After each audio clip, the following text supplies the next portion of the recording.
Good morning. Thank you for having me on the call. Like Elizabeth said, my name is Kim Snyder. I work at IDHS and I oversee the grants department. So what we're going to talk about today, some objectives are, we're going to talk about some specific registration requirements. We'll then get into a summary of the grants that IDHS administers and some specifics about who can apply and projects that typically are funded. And then we'll talk about the IntelliGrants system, which is a little different than the IGMS system. Okay, so what are the registration requirements? We at IDHS have 4 registration requirements. 2 are federal and 2 are state. I'm going to put a caveat to that, though. The 2 federal requirements do not apply to the foundation grant, and we'll get into specifics on that later. So you have to have a DUNS number. You'll have to be registered in SAM, be registered with the state of Indiana as a vendor, and then also be registered as a bidder with the state of Indiana. So I'll go into those, what those really mean. Okay, so a DUNS number is basically a unique number regulated by Dun & Bradstreet. It's a federal requirement to receive grant funds. Most large organizations already have a DUNS number if they receive any sort of federal funds. But when you are looking for your DUNS number and you can't find it, the best place to start would be your financial person, your financial agent, and they should have that number. If your organization does not have a DUNS number, it's easy to get. I put the information on the screen and you can call and register on the following website. SAM it's basically a web-based database that houses information on businesses that do business with the federal government. Everybody is responsible for making sure that their SAM is current and up to date. It is important that going back to the DUNS and the SAM, that if you apply for grants at IDHS in the IntelliGrants system, you will have to have that expiration date and that number, because we do ask that. And next is the vendor registration. This is a state requirement. We just want to make sure that you have enough time to register with the state, because there are some paperwork. If you receive funds from the state of Indiana, again, you probably already have this information, but if you don't, you can always reach out to grants management. And if you've received grants with us before or have current grants, we can find that number for you very easy. If you're new, if you're a new applicant with us, you're going to want to download that W-9 form and direct deposit and then send it to grants, but you're going to want to allow at least 10 days for the registration process to be complete. And then lastly is the bidder registration. This is basically a number that gets you registered. So when you are awarded funds, it starts the contract process. So this piece doesn't take that long, but once you have a bidder number, you always have a bidder number. So it's just best to kind of get that out of the way and get that number registered with the state.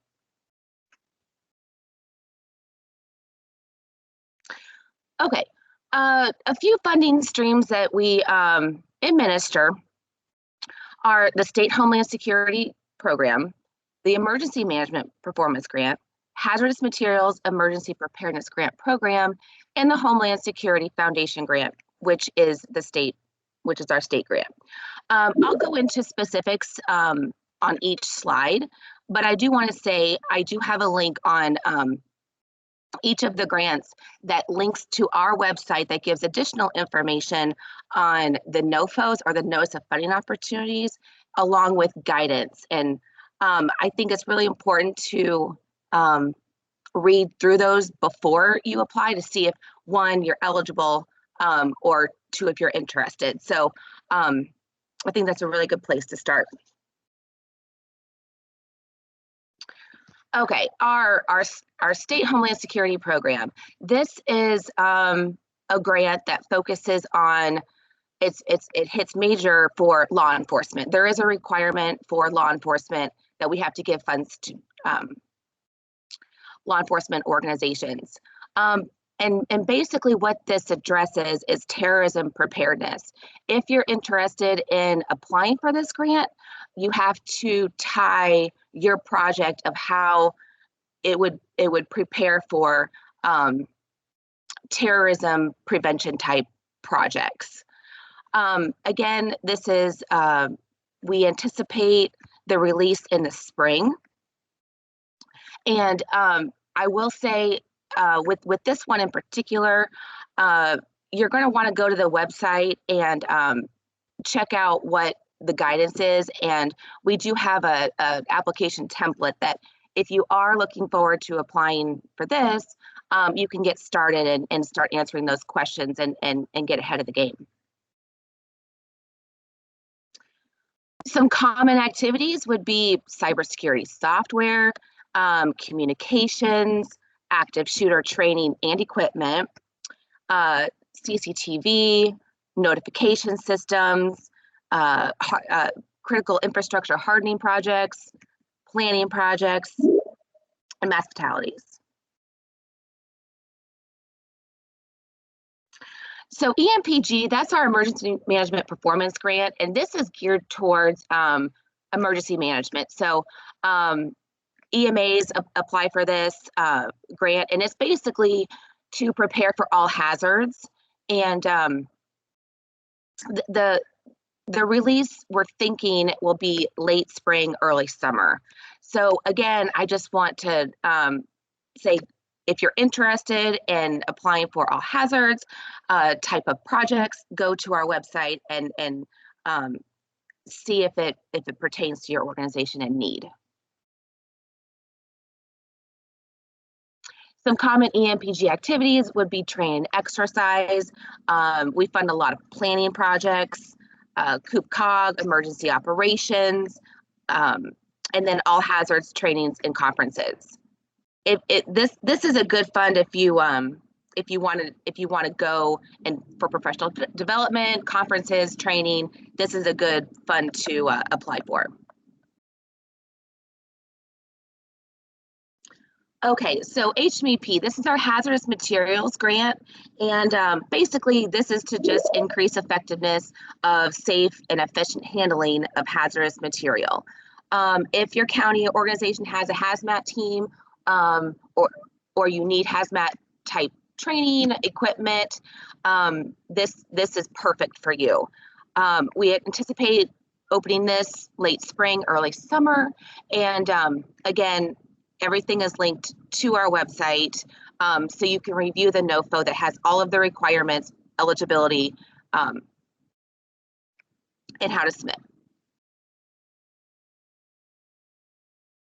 Common HMEP activities would be commodity flow studies. We see a lot of these projects being requested, trainings, planning, exercises, and conferences.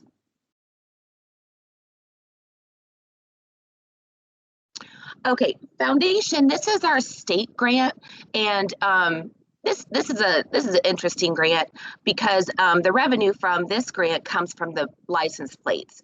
So we had license plates, new license plates produced last year for first responders. So anybody that buys a first responder license plate, a portion of that goes into this fund. And this focuses on public safety projects, but need to include one of the 3 options, either life-saving activities, day-to-day operations, or improving existing capabilities. We anticipate this to be released in the spring, and everything will be on our website when it's open, but I would say check this one out. There is a max for $4,000 because it's a state fund, and the statute says 4,000. So just kind of be aware of that. Some common activities and items. This is a very heavy equipment grant, so we see a lot of requests for AEDs, cameras, PPE, hoods, gloves, and turnout gear. So if your organization is in need of any of these types of items, Foundation would be a great grant for you to apply. So I wanted to kind of talk about IntelliGrants. Grants management has moved from IGMS to IntelliGrants, and we rolled this out. This is basically our one-stop shop. So this is where you apply. If you're awarded, this is how you maintain your grant, and then all the way through closeout. I put some information on what IntelliGrants is and how to get registered. If you have a current grant with us, more than likely you're already registered. But I know there's turnover sometimes, so just reach out to us if something has changed and you need a new login. And then I also put how to get to the IntelliGrants website itself. Just wanted to do a screenshot real quick of what IntelliGrants looks like. So when you are in the system and you are working around in there, we do have a tab that says My Training Materials. And what that means is we have manuals, we have videos. So if you need assistance, you can go there, but of course you can always reach out to us for assistance if needed. Okay, so a couple resources. We have implemented we call it a grant support ticket website. And basically what this is if you have questions regarding general grant questions or specific grant questions, you can go to this website, submit a ticket, and we disseminate it out to the appropriate grant manager. So this is one of the best ways to just get a hold of us, and so your question is answered in a timely fashion. Also, with I wanted to throw this out there, grants.gov. I know I go here every now and then just to kind of see what grant opportunities are out there, and so this site is always changing. So if we don't administer a grant that your organization is in need of, I would highly recommend doing grants.gov to see what is offered or that you're interested in.